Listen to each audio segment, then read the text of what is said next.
Portents of Fear is a horror fiction podcast which is intended for mature audiences. Discretion is advised.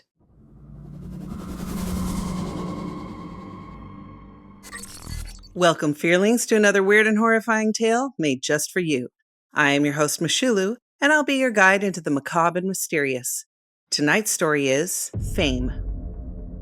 The traffic of Sunset Boulevard droned easily through Colleen's single-paned window.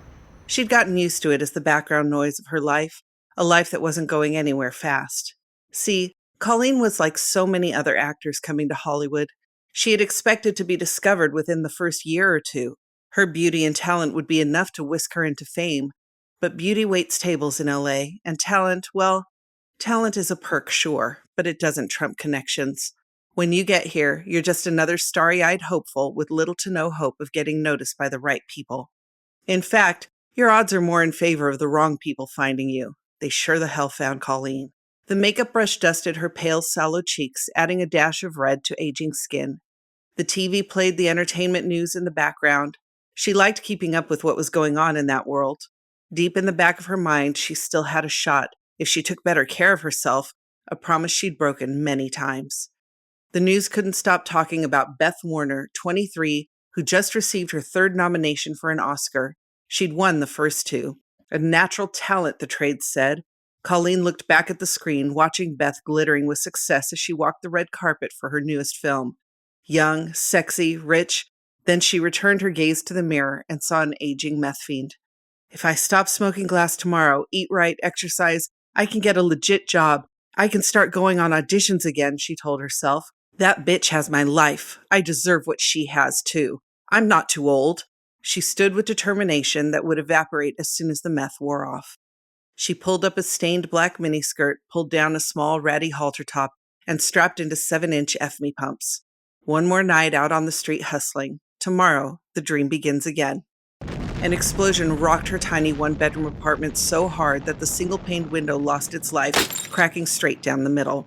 Furious, she grabbed her purse and flew up the stairs. Apartment 3A was home to this madman who was always blowing things up. The police did nothing to stop it. Let's face it, if a shithole apartment in Hollywood goes up in flames, who cares? It clears out the block for a new tourist trap. She pounded on the door, which in turn caused it to fall off its hinges. A foul sulfur smell rolled out and down the hall. Putrid green smoke filled the apartment. She shifted from mad to concerned. "Mr. Colborn, are you okay? Mr. Colborn," she called. No answer. Covering her mouth with her hand, she entered. Glass crunched beneath her stilettos. Visibility was limited, the smoke stung her eyes, but the Midwest good girl part of her, the part that kept her virginity even after prom because she promised God, the one who was in cheer and glee club, the one who saw movies as magic, felt she had to try and find Mr. Colborn. Colleen found him, bumped right into him, or what was left of him, a skeletal figure, gooey, charred, faceless, swayed slightly before her. Terror seized her as it opened its mouth and shot her with a green light. Her eyes turned solid black, and her hair fell out as well as several teeth. Blood spurted from her nose. She suddenly was exposed to every horrible truth no human brain can handle, and she melted into a gibbering pile on the floor, now fused mentally with the madman in 3A.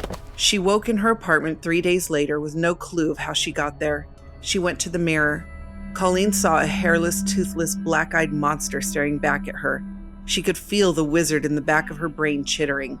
It felt like hornets buzzing right behind her eyes. She started to listen to his ravings. Malcolm slowly drove along Sunset Boulevard looking for a date.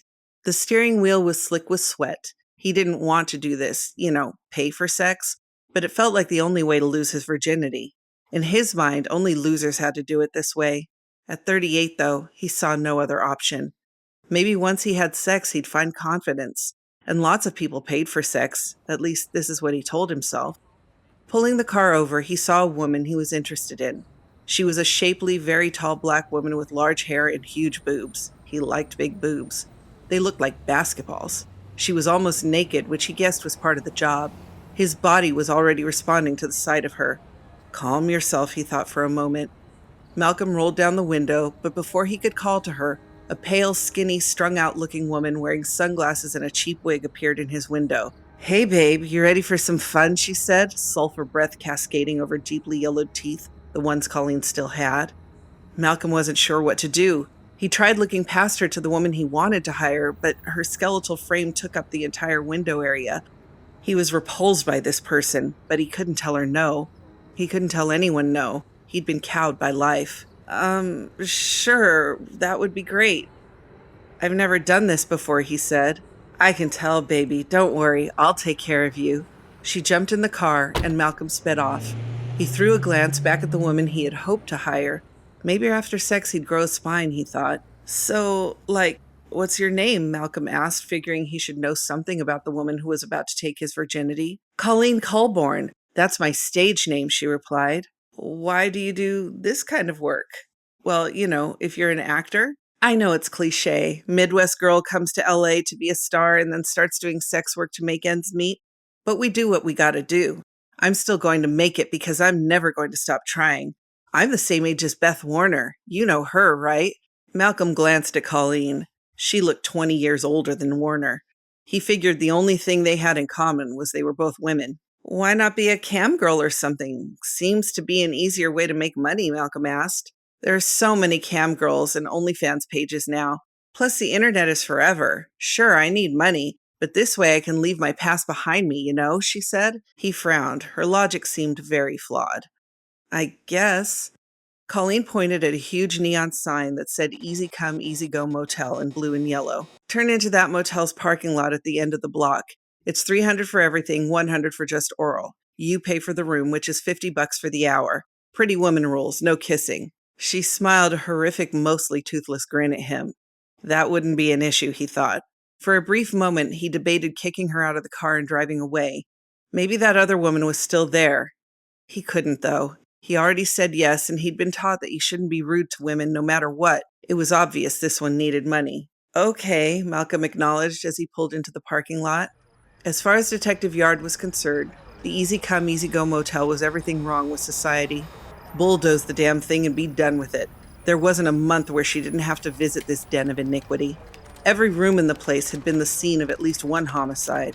If there were ghosts, this place was lousy with them, she thought. She also understood that as long as people wanted to get their rocks off, someone else would be there to help, for a price.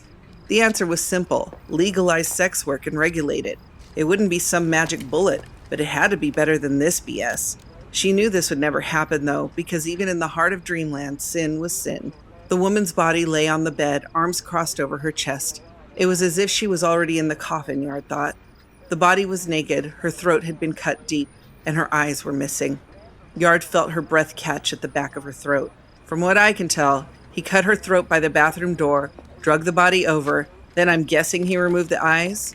Yard didn't remember seeing Dutch in the room, but there he was with his ancient Weezer shirt and torn-up jeans.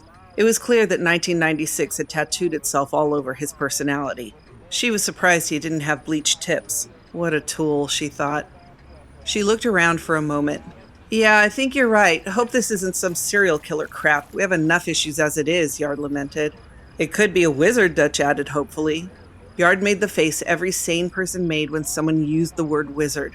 For the past 2 years, the internet had been rife with wizard conspiracy theories ever since Tom Gates' mansion exploded in Beverly Hills. No, that's not a real thing, Dutch. This is a sicko who took the eyes as a trophy. Or maybe he didn't want her looking at him. I don't know. What I do know is that it's not Merlin or Gamoff or whoever the fuck. You mean Gandalf? He corrected her, a bit insulted. Whatever. I don't care. This is just some sicko who hates women. I don't think this is some kind of one and done, so we need to find him fast. Beth Warner was exhausted and frankly sick of every single stupid face she was looking at. Vampires, she thought, as they floated around her, smiling and acting like they were all best friends. She hadn't noticed her assistant was talking to her. And then tomorrow you're eating lunch with Jamie Tolfin from Universal. They've got a script they want to pitch to you. It must be a big deal if one of the studio VPs is the one doing it. The words bounced around in her head, but she didn't process them. Beth just smiled. Time for this day to end, she thought. Yeah, okay, sounds good. I'm sorry, but can you get all these people out of here? I need to sleep, she asked, her smile collapsing under the weight of exhaustion. Her assistant nodded yes and started herding people out the door like a border collie. Tomorrow was another busy day, after all. It took a moment for Beth to say goodnight to all her guests, half of whom Beth didn't even know. She ascended the stairs, pausing to look back at the empty room. She could retire and never work another day in her life. Beth, like Colleen had, studied herself in the mirror. 23, and she owned a house, paid off her parents' house, paid for her brother's college. She should be in college too, an idea her parents shot down when she brought it up. "You've got it all, dear. If you leave now, some other girl will steal your spot," her mother warned. It did make sense at the time, but that was before she'd won 2 Oscars and been nominated for a third. She doubted if going to school for 4 years would mean she'd be forgotten. It didn't matter. Her next 5 years were already booked, and her family had become accustomed to the life Beth provided. She still felt she owed them, but really, she didn't. Her cobalt blue sequin dress slipped off like armor. She pulled the duvet back and slid under silk sheets. Not long ago, she was a normal teenage girl who'd never performed on stage in her entire life. She wanted to work with animals or maybe become a doctor. But Beth had to do one play for her senior year and absolutely killed it. Everyone loved her performance. That's the moment the pressure was applied. Suddenly, her mom was pushing her to go out for auditions, and within a month she landed a soda commercial. It wouldn't be long till she was in movies, because everyone who looked at her knew that's where she belonged, even if it wasn't what she wanted. She often wondered, if she actually had the acting bug, would she be happy now? She was living the life so many others would literally kill for. But being talented at something doesn't always translate to wanting to do that thing. She'd give her success to anyone just to be in college with her friends. Annie rocked back and forth nervously while chewing on her fingernails. Malcolm was never late. Actually, he never went out at night. She knew this should bother her. He was a grown man. It couldn't be good that he was spending all his time on the computer and still living at home. Annie never saw him date a girl either. At first, she thought it was a shy phase, but it never went away. Maybe if he'd had a father figure? George left them when Malcolm was just 7. He loved his dad, and it crushed Annie to watch Malcolm realize George wasn't coming back. The other problem was that she couldn't get over George either, something she didn't admit to herself. She fought the urge to pull up the app that would tell her exactly where Malcolm was. He's an adult, almost 40. He could be out with a girl or friends. Jealousy she'd never admit to flared for a moment. Had she pampered him too much? Did she shelter him from the world when she should have pushed him out into it? Maybe. Wasn't it her job to protect him? Where the hell was he? She started to reach for her phone, then put it back. No, he's an adult now. Car beams hit the front window, causing her heart to leap into her throat. In the pit of her stomach, she was sure something was very wrong.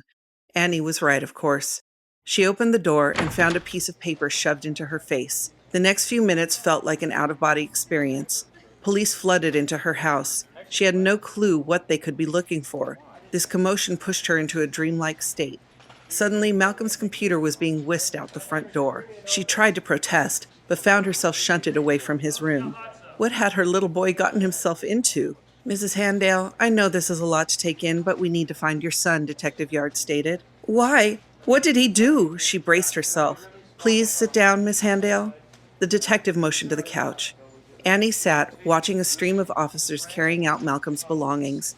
There was a finger snap, forcing her attention on the tall, vaguely Viking-esque woman in front of her. Bright blue eyes stared at her through straw-colored hair. Annie could see why this person was a detective. She had a stern, look-through-your-soul kind of face. "Please, just tell me what this is all about," Annie begged. "There was a murder of a young woman in Hollywood, and we have evidence to suggest that your son was involved somehow." "No, no, no, no!" She could feel her emotions spiking. It wasn't possible her boy could have killed someone. The room spun slowly, tilting from side to side. Detective Yard snapped her fingers loudly. "I need you to focus. I understand it's hard to believe, but he arrived with the victim at 9:17 at a motel. He left 30 minutes later by himself. Another couple found the victim at 10 o'clock. No one else was seen coming into or out of the room. It's imperative we find him. Do you have any idea where your son might be?" Detective Yard asked. Across the city, Beth dreamed of when she was a kid, before life got complicated. In this rose-colored past, she threw a ball with her dad in the backyard, her mother inside playing piano and singing. But this was a past of wishes rather than fact. She woke with a jolt. At first, she thought the cat had run over her feet. She froze when she realized there was a black figure standing at the foot of the bed. Malcolm was naked, holding a carving knife from her kitchen. His skin was glazed with sweat, his mind no longer his own. Back at Annie's house, the cops were still rifling through Malcolm's possessions. Annie knew what men could do to women. She'd been a victim of abuse several times. Detective Yard waited for the answer, staring like a hunter looking at prey. Annie realized that if she helped them and her son had killed that poor girl, she'd never see him outside of jail again, or worse, he'd get the death penalty. But if Malcolm had done this horrible thing, wouldn't he do it again and again till he was caught? Had years of isolation and internet life led to this? Detective Yard snapped her fingers again impatiently. Time is of the essence, Mrs. Handale. We need to find Malcolm. If he didn't do this, then I'll make sure he's cleared. But we need to know what happened in that motel room, she insisted. Annie pulled out her phone and opened the Find My Kid app. She understood how sad it was that she had a tracking app on her 38-year-old son, but that didn't matter anymore. It took a second, and his phone popped up on the map. She squinted at it right before Detective Yard grabbed it from her hand. Does he know anyone in Beverly Hills? Detective Yard snapped. No, not that I know of, Annie replied, dazed. Yard pulled out her phone. Hello? Yes, this is Detective Ann Yard from LAPD. We have a murder suspect in your jurisdiction, Malcolm Handale. He's at 1835 Winter Street. He should be considered armed and dangerous. Please send units to that location now. Thank you. I'm on my way. She hung up and left Annie sitting on her couch crying. She lost her youth, her husband, and now her little boy. Beth's mind raced, trying to comprehend how this man got into her bedroom. Get out of my house, she yelled frantically. The man in front of her was oily, slicked with sweat, and smelled abhorrent, like burning tires and rotting fish. I'm the center of all things, the messenger from the stars and the final light every soul sees before melting into the void, he uttered in a doom-soaked tone. This was the wizard speaking. Then Malcolm went quiet, staring. What he had babbled sounded like dialogue from a bad 80s fantasy movie. Her dad loved those, Kroll being at the top of his list. The sound of sirens broke the awkward silence. Listen, it's the cops. If you don't run right now, you're done for. I won't tell them I saw you. Leave. No, bitch, you have my life. It's mine. You stole it. I deserve to be famous, to be adored, not you. This was the voice of Colleen, full of jealousy. Get the hell out of my house, Beth screamed. Malcolm's hand shot out, fingers splayed. His eyes turned into black marbles. A moment later, Beth's did as well. She fell onto the bed, shaking violently. Her mouth opened, letting out a horrific yell of deep pain. Throwing the sheets to the side, Colleen straddled Beth's torso, wrapping Malcolm's hands around Beth's throat and chanting alien magic in Colborne's voice. The cops banged on the door. Malcolm's body pressed into Beth's. Small tendrils of his skin fused into her. It looked as if they had been zipped together. Finally, he placed his mouth over hers, muffling her screams. Her eyes widened with fear. The cops bashed the door in and started running through the house. They stormed into the bedroom. There, a naked man lay on Beth Warner. They pulled Malcolm's body off her. The tendrils holding them together snapped. Both were unresponsive. Detective Yard arrived at the hospital. She had to see the man she'd been tracking all night. Every part of her wanted to sleep. It was 4 a.m. This could have waited, but that's not how her mind worked. Beth Warner, an actor that Detective Yard was starstruck over, was 3 flights up being looked after by her people. Their main concern was scarring. There were 1,000 tiny, bloody sores all over her body where the tendrils had attached themselves. No one could explain how these wounds happened. A cop sat outside Malcolm's hospital room reading a paper. Yard flashed her badge, but he barely looked up. He waved her in. Malcolm was handcuffed to the bed. He looked like a mummy. She knew that the assault on Beth Warner would take center stage in the media. There were already reporters downstairs. Colleen Fannell, the woman this man killed first, would fall through the cracks, a footnote in a true crime story. That was how this all worked, and she hated it. Malcolm, I'm Detective Yard, she introduced herself. What is with you people? I'm not this Malcolm you keep talking about. I'm Beth Warner, he insisted. Really? Because from my vantage point, you look like Malcolm Handale. I'm not. This isn't my body. He stole my body. Or she stole my body. I don't fucking know. You have to help me. Okay, he stole your body. How? She asked, amused by all of this. Malcolm, the real Malcolm, is dead. He was trapped in Colleen's old body, like I'm trapped in this one. She killed him right after the transfer, and now she's framing me for attacking her. She wanted my life. Yard smiled. There it was, already working an insanity angle. Maybe if he was as good of an actor as Beth Warner, he could pull it off, but it was clear he wasn't. No, this was just some sad man who hated women and went off the deep end. This prick would get the needle, and that was a win. She stood and started walking for the door. Wait, please, I'm telling the truth. Please help me. Sir, I'm sure you believe the shit you're shoveling, but I don't. See you in court, Mr. Handale. Oh man, imagine being trapped in another person's body. What would you do if you were Beth? Be sure to tell us in the comments. You made it through the whole story. Wonderful. Why not take a moment to like, subscribe, and ring that notification bell so you don't miss a single terrifying story. Want more horrific stories? Click on one of our other episodes on your screen now. Good night, Fearlings. Sleep well, if you can.